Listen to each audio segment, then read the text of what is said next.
So first, I'd like to start off with just going back and revisiting some of the slides from last week's presentation. I want to thank everybody who took the survey. We had over 2,700 people either take the online survey or the random call-in email survey. The more people we got, the better the data.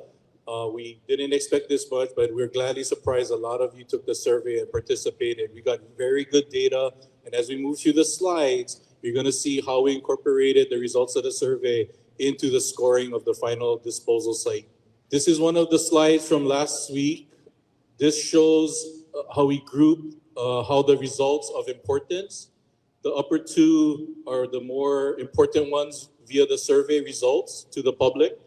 The red is the medium importance, and the bottom green is the lower end of the importance.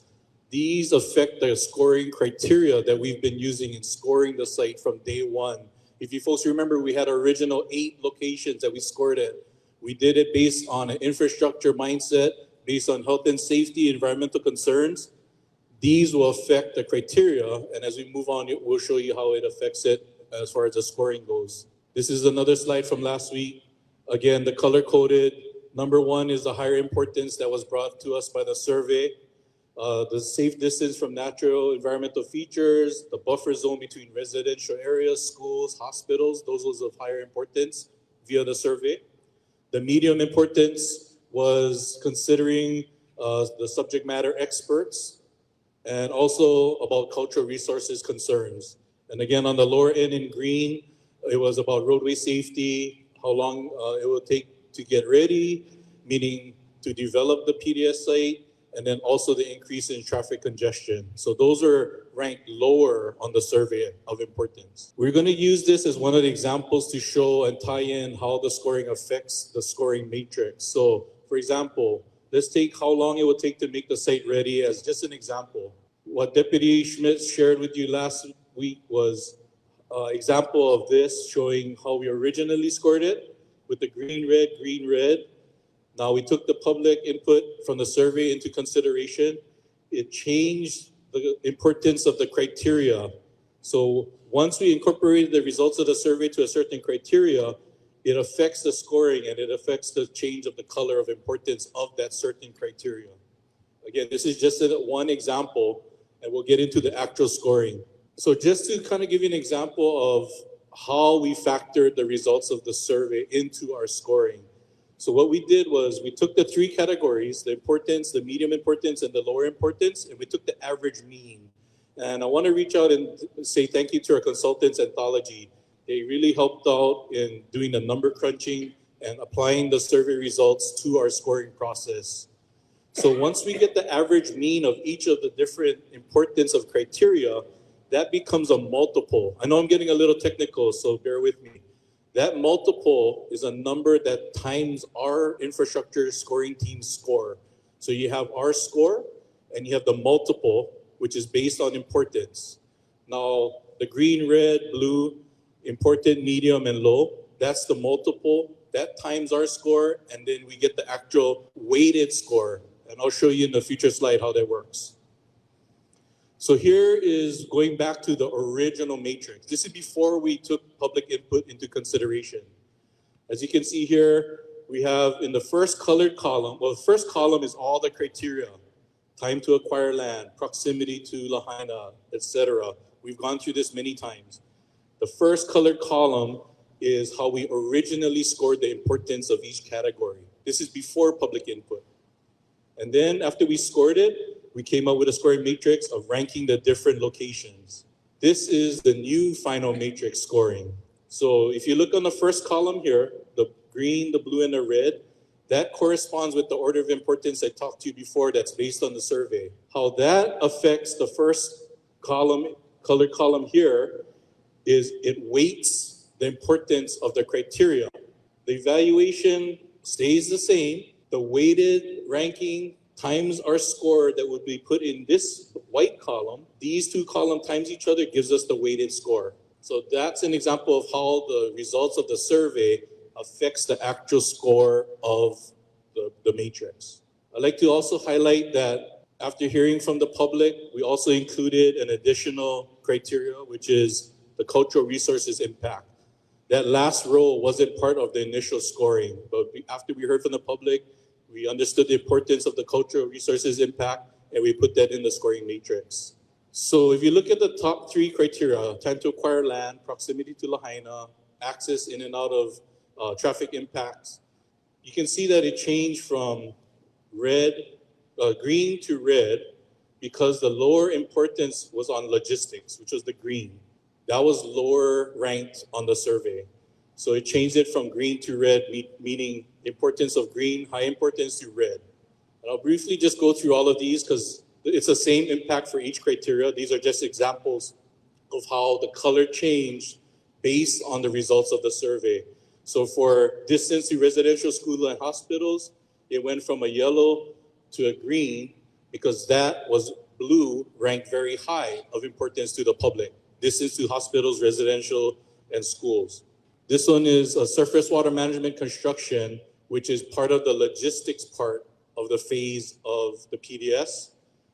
The logistics part was a lower importance, so it went from green to yellow, and then the management constructability part went to red, lower importance, red. Here you can see the side-by-side, our initial matrix before public input. On the right, you have the final matrix with public input. If you look at the circles, those are all the different criteria that changed due to the public input. For example, the top three was green, now it's red because of the lower importance to the public. The one in yellow went from yellow to green. The one at the bottom in that first color column went from green and yellow to red, and so on and so on. And we have an example in the back that you folks can look at on poster boards if you want to keep looking at the comparison to understand the difference. Again, the left is before public input of the survey, and the right is after. So this just reinforces that your votes made a change in the scoring. So these are the results of the top three, which was Central Maui Landfill, the Waiikuli parcel, and the Crater Village. So after taking into the weighted matrix, the weighted criteria from the survey, Waiikuli came in third, Crater Village came in second, and the Central Maui Landfill came in first. So that would be the location of the final site for the debris. This is a slide going back to January 31st, when we first brought out the three options. This is the layout of the Central Maui Landfill. If you remember, we had advantages and disadvantages listed for all the three different sites. I just wanted to revisit the advantages of the Central Maui, which has been determined to be the permanent disposal site. Advantages is undeveloped land. It was already planned for future landfill. It's away from residential sites, away from hospitals, away from schools. It's pretty much in the middle of nowhere. Another key criteria is it's below the UIC line. So if you remember, the UIC line is the line that distinguishes drinking water and non-drinking water. If you're below that line, you're not affecting drinking water, which is the case here. Disadvantages. It is far from the TDS. We all knew that going in.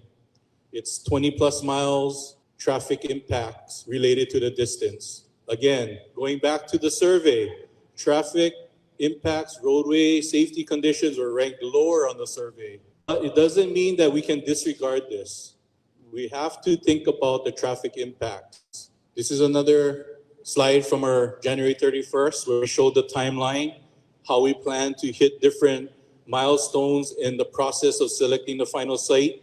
In the last meeting with Deputy Director Schmidt, we checked off all the way to February 21st, which was the community where we shared the results of the survey. Going back to December 31st, we announced that our target date to find a final site was March 1st.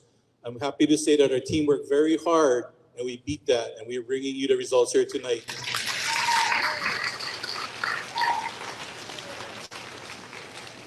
Now the next steps, now that we distinguish which is going to be the permanent site, we need to finalize, and I say we, meaning the county, our federal state partners, but mainly the county. We need to finalize land acquisition for the Central Maui Landfill expansion. This is something that we were going to do anyway. We have capacity issues at the Central Maui Landfill. We're already in the process of acquiring land for expansion. This is just continuing that land acquisition. The second bullet, Start the design and permitting of the PDS, the permanent disposal site. Number 3 bullet, we will continue to work with our federal and state partners to address and mitigate the traffic concerns. We all know we got to control the speeding. We know the volume. We've been saying 40,000 truckloads, right? All that's going to go to Central Maui Landfill from Olowalu. Our team is dedicated to work with our federal and state partners to start mitigating that, thinking about how we can make it safer once we start transporting this debris. And the last bullet point, this is not going to be cheap. We all knew that. We need to continue to work for funding to fund this final site. That's it for our presentation, my presentation. Thank you, everybody.